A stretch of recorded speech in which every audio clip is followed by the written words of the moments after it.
My biggest impediment to Dan Boren, I have sent him letters of challenging him to a marksmanship contest and a debate. I have called time and again and left messages for him to return the call. I have a lot of questions for him. My biggest impediment is getting him to return my calls. We were at a debate here recently, and I called and left him another message. I pulled out my cell phone, and you don't have to write this down. If you ever want to call Congress, you ever want to call Dan Boren, easy number to remember to the Capitol switchboard. It's 877-SOB-USOB, I swear. Anyway, I did call and left a message to remind him that he hasn't returned my calls, and he hasn't addressed the challenges that I put to him. So that's the biggest impediment, is that I can't get him. I think many would view my biggest impediment is the amount of campaign cash funds. Considering that Mr. Boren has $1.8 million cash on hand, he has a war chest. But let me say this. We have the right message, and that message is winning out.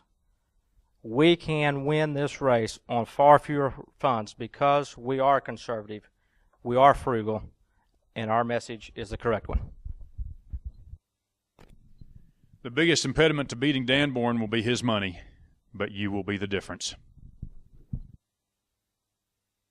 Mickey, do you have a question for one or any of the other candidates?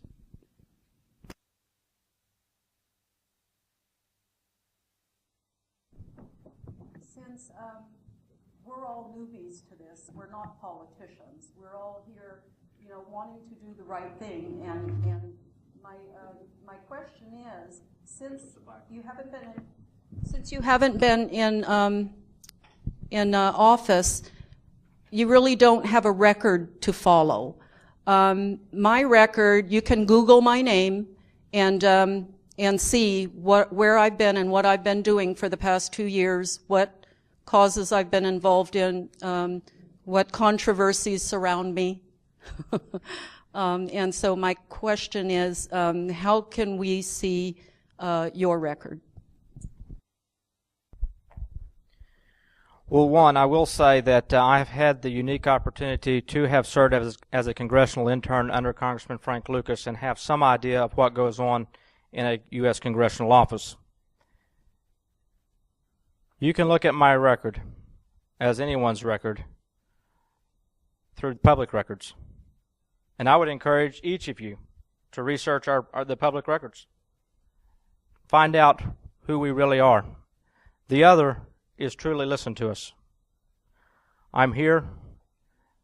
I can tell you that I have nothing in my background that would be displeasing to you. I'm simply an American, an Oklahoman, a man of faith, a farmer, a rancher, just an individual wanting to make a positive difference. I'll be happy to share my record. And when I was 18 years old, I went to Fort Knox, Kentucky. I have been serving this country ever since. I am also a member of the school board, and I forgot the other one. But look at my record. 25 years of military service. I started out as an 18-year-old private, worked my way to sergeant first class, got a direct commission as a captain, retired as a major. I have swabbed the deck, as they say. I have carried the rucksack. I have fired the weapons. I have done everything that they have ever asked me to do and never backed away from it once. I've served in 13 foreign countries, all over Central America, all over Europe, and in the Far East. Thank you. As far as a record of public service, I may be the most insignificant individual seeking federal office in the United States of America. But that's what we need. But my background is in education. I have a political science degree, bachelor's degree. My master's degree is in national security studies. I've never used my education for any job that I've ever had. I was actually appointed to the Hugo City Council. And I was kind of a unique councilman. Because when you're councilman of a small city, you'll always ride in the police cars and visit the police department, won't you? Which I did. But I also went to the water department. I went to the sewer department.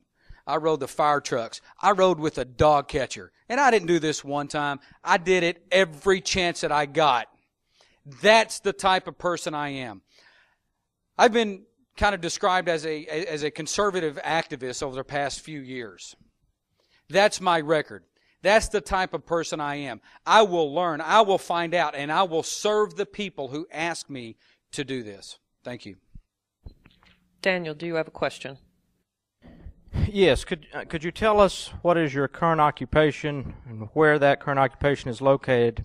And the reason I'm asking this is, if you are elected, how do you plan to incorporate the duties and responsibilities of a congressional representative into your current occupation?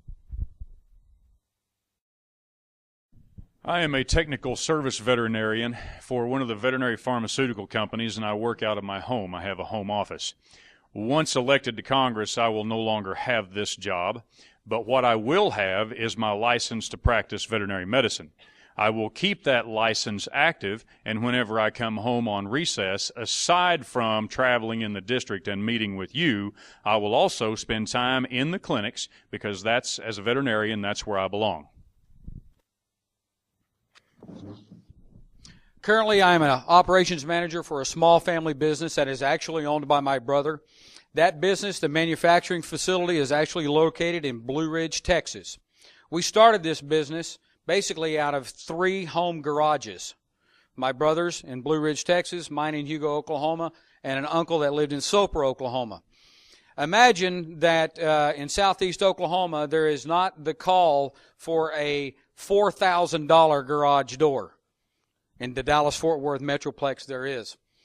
I have been managing and operating small businesses, basically even larger businesses, since I was a senior at the University of Oklahoma, where I was a division manager for Sears Automotive. I will take that business experience because there is a complete disconnect between Congress and the business community, not just the large corporations, but the small businesses, the heart and soul of America, what drives the engine of this country. I will take that experience. Thank you. I don't have a job. I retired from the hospitality business. I was director of sales for like group business, the wholesale market, and I worked with travel agencies all over the world. I was in charge of the international accounts for contract business as well as domestic, and specialized in the Japanese market. I basically retired in 2004 so I could stay home and take care of my mother until she passed away 2 years ago. And since then, I haven't actively looked for work because I've been working actively with the Tea Parties. And I basically take care of my horses and I raise chickens for their eggs. But other than that, I let my husband support me for the first time in our 29 years of marriage. Charles, do you have a question? Prior to, and this is for everyone, please, prior to your jumping into this race, I would like for you to delineate what you have done in service to this country.